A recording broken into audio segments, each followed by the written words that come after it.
बिस्मिल्लाहिर्रहमानिर्रहीम। अस्सलाम वालेकुम वरहमतुल्लाहि वबरकातुहू। तारीख़ इंसानी ऐसी हस्तियों से भरी पड़ी है कि जिन्होंने अपने सोच, फिक्र, अपनी ज़हानत, अपने काम की बदौलत आने वाली नस्लों तक अपना नाम पैदा किया। उन्हीं लोगों में से एक अजीम हस्ती चौधरी रहमत अली गुजर हैं, जिनका पाकिस्तानी तारीख में एक नुमायां नाम है। बहुत कम लोगों को अल्लाह ताला की तरफ से ऐसा अच्छाई वाला नाम मिलता है, और ये यकीनन उन चंद खुशकिस्मत तरीन लोगों में से हैं कि आज उनके विसाल के कई साल बाद भी हम उनको याद कर रहे हैं, और आने वाले वक्तों में भी जब जब पाकिस्तान का नाम आएगा तो लोग इनको अच्छे अल्फाज में याद करते रहेंगे। आपके कबीले के बारे में ये रवायत है और मशहूर है कि उन्होंने राजपूताना गुजरात में बरसा बरस हुकूमत की। आपके वालिद शाह मोहम्मद इंतहाई मुत्तकी, परहेजगार और खुदा तर्स सोमो सलात के पाबंद थे, और गुरबा और मसाकीन को ज़कात अतियात दिया करते थे। पसमानदी के उस दौर में भी पैदल हज किया, और उस वक्त उनके गांव में कोई ऐसा शख्स नहीं मौजूद था जिसने हज किया हो, तो एहतरामन फिर उनके वालिद साहब को लोग हाजी साहब कहा करते थे। आपके वालिद का नाम चौधरी मोहम्मद यूसुफ गुजर साहब। चौधरी रहमत अली की पैदाइश 16 नवंबर 1897 को हुई। आप जिला होशियारपुर, जो कि अब भारत में है, वहाँ उस शहर में आपकी पैदाइश हुई। आप बचपन ही से सोमो सलात के पाबंद और एक प्रैक्टिकल मुसलमान थे। बचपन से पढ़ने के शौकीन थे।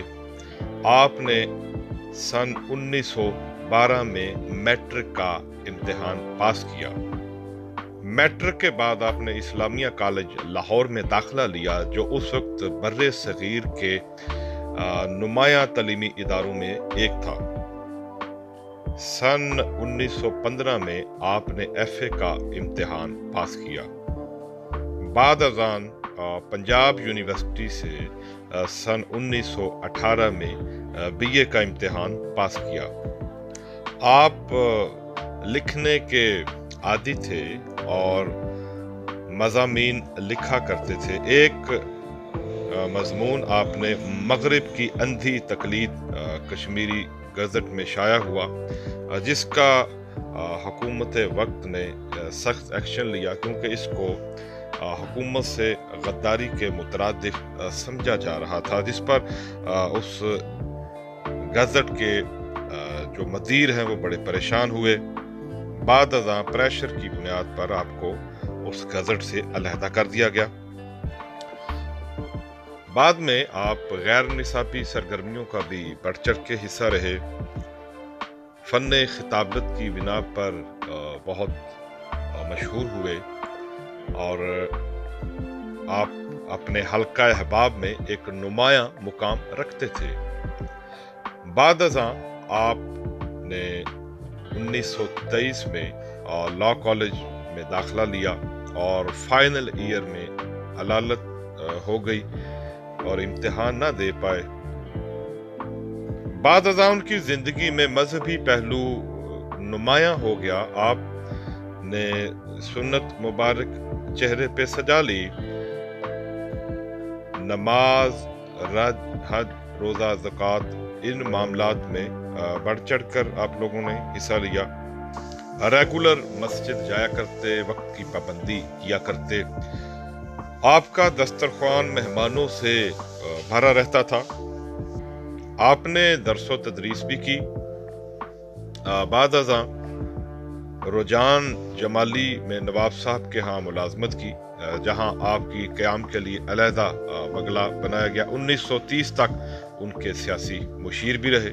मज़ारी स्टेट का मुकदमा जीतने पर नवाब साहब ने एक खतीर रकम भी दी। इसी तरह आप मज़ीद तालीम के हसूल के लिए बरतानिया जाने की तैयारियों में मसरूफ़ हो गए, क्योंकि आपके दिल में एक लगन थी मुसलमानाने बर्रे सगीर के लिए एक अलहदा वतन के हसूल की एक नज़रिया पेश करने की।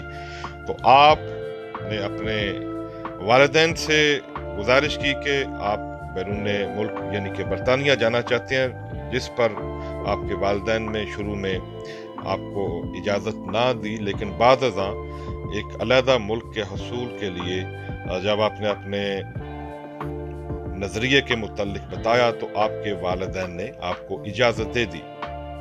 नवंबर 1930 को आप बरतानिया पहुंच के कैम्ब्रिज यूनिवर्सिटी में दाखिला लिया। 1936 में ट्रिनिटी कॉलेज डबलिन से LLB की डिग्री ली। जनवरी 1943 में इनर टेम्पल से बार एट लॉ किया। अक्टूबर 1932 में सहाफत में डिप्लोमा के लिए ऑक्सफोर्ड में दाखिले की कोशिशें भी जारी रखी। आपने ईद उल फित्र के रोज 1931-32 में एक पंफलेट नाउ और नेवर तहरीर किया, जिसको 28 जनवरी 1933 को जारी किया गया, जिसमें एक आजाद ममलिकत पाकिस्तान का नाम तजवीज किया गया। गोलमेज कॉन्फ्रेंसेस के सिलसिले में अपने तहफ़्फ़ुज़ात से भी इन्होंने अपने लीडरान को आगाह किया। सर आगा खान जिस वफ्द की सरबराही कर रहे थे, उनको हिंदू अज़ाइम से आगाह किया और खबरदार किया। कायदे आज़म रहमतुल्लाह अलैह से लंदन में मुलाकात भी की। आपके जारी शुदा पंफलेट से मुसलमाना ने बर्रे सगीर को एक नया जज्बा मिला। आपने अपना मिशन जारी रखा। आप पाकिस्तान को उसका नाम देने वाली शख्सियत हैं, और क्या खूबसूरत नाम रखा, पाक लोगों की सरजमीन। मुस्लिम लीग के इजलास मुनक्कदा 23 मार्च 1940 में कायदे आज़म ने आपकी करारदाद पेश करने की दावत दी थी, ताहम खाकसरा कारकान के कत्ल के बाद कर्फ्यू के बायस आप लाहौर ना जा सके। अक्टूबर 1942 में पंफलेट मिल्लत और मिशन जारी किया। 3 जून 1947 के मंसूबा तकसीम हिंद से आपने इत्तफाक नहीं किया था। आपने हर अज़म और जिद्दोजहद जारी रखी। तकसीम के मौका पर जो धांधली हुई, दुनिया की सबसे बड़ी हिजरत अमल में आई, इस पर आप के खदशात का इजहार काफ़ी अर्सा कबल कर चुके थे। क्या मैं पाकिस्तान के बाद 6 अप्रैल 1948 को लाहौर आए। कायदे आज़म रहमतुल्लाह अलैह के इंतकाल ने आपको काफ़ी अफसरदा कर दिया। बाद के हुक्मरानों ने आपको मुख्तलिफ तरीकों से तंग किया और आपको जहर देकर मारने की कोशिश भी की गई। जब घर से बाहर जाते तो महकमा सुराग रसानी वाले आपके पीछे पीछे होते। ये आपके लिए बड़ी परेशान कुन सूरत हाल थी। इन हालात में आपने मुल्क से चले जाने को ही बेहतर समझा। वापस बरतानिया चले गए और वहां पर आपने अहले जम्मू और कश्मीरी की आज़ादी और भारत में रह जाने वाले मुसलमानों के तहफ़्फ़ुज़ और हकूक़ की जिद्दोजहद जारी रखी। बिलाखिर वो वक्त आन पहुंचा। 3 फरवरी 1951 को दोपहर के वक्त आप अपने खालिक़ हकीकी से जा मिले। 22 फरवरी 1951 को कैम्ब्रिज के कब्रिस्तान में अमानतन दफन किया गया। यकीनन वो दुनिया से रुखसत हो गए बड़ी अच्छी नेकनामी के साथ, लेकिन उनका दिया हुआ नाम, इस अजीम ममलिकत को दिया हुआ नाम आज भी जिंदा है और ता क़यामत जिंदा रहेगा। अहले पाकिस्तान इस बात के मुंतज़िर हैं कि किस वक्त उनके जस्ते खाकी को, जो कि अमानतन बरतानिया में मदफन है, उनको पाकिस्तान शायन शान तरीके से लाया जाए और एक अजीम हीरो को खराज तहसीन पेश किया जाए, उस हीरो को जिसने इस खित्ते के मुसलमानों को शनाख्त दी, उनको एक अलग ममलिकत के लिए नाम दिया। अल्लाह ताला से दुआ को है कि अल्लाह ताला अच्छे नेक अमाल करने की तौफीक दे, अपने मुल्क की तरक्की के लिए बढ़ चढ़कर हिस्सा लेने की तौफीक दे। अजीम लोगों ने जो कारनामा है सर अंजाम दिए हैं, उनकी तकलीद करने की तौफीक दे। आमीन या रब्बुल आलमीन।